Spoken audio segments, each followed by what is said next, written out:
નસવાડીની અશ્વિની નદીમાં મગર દેખાતા ફફડાટ, સ્થાનિકોમાં ભયનો માહોલ। નસવાડી પંથકમાં ચિંતાજનક સમાચાર સામે આવ્યા છે। નસવાડીના ચુનાખાન અને સોરઠ વિસ્તારમાંથી પસાર થતી અશ્વિન નદીમાં મગર દેખાતા સ્થાનિક રહીશોમાં ભારે ફફડાટનો માહોલ સર્જાયો છે।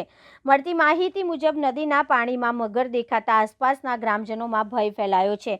નદી કાંઠે જતા લોકો અને પશુપાલકો ખાસ ચિંતિત બન્યા છે, કારણ કે રોજિંદા કામકાજ માટે અનેક લોકો નદી કાંઠે અવરજવર કરતા હોય છે। સ્થાનિકોના કહેવા મુજબ છેલ્લા કેટલાય દિવસોથી નદીના અલગ અલગ વિસ્તારોમાં મગર જોવા મળ્યાની ચર્ચા ચાલી રહી છે, જેના કારણે બાળકો અને મહિલાઓ નદીની નજીક ન જવા માટે સૂચના આપવામાં આવી રહી છે।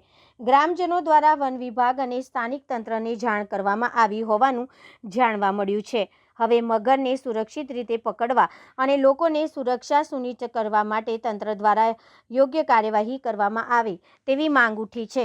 સ્થાનિકોએ તંત્રને અપીલ કરી છે કે નદી કાંઠાના વિસ્તારમાં ચેતવણીના બોર્ડ મૂકવામાં આવે અને પેટ્રોલિંગ વધારવામાં આવે, જેથી કોઈ અનિચ્છનીય ઘટના બનતા પહેલા જ યોગ્ય પગલાં લેવામાં આવી શકે।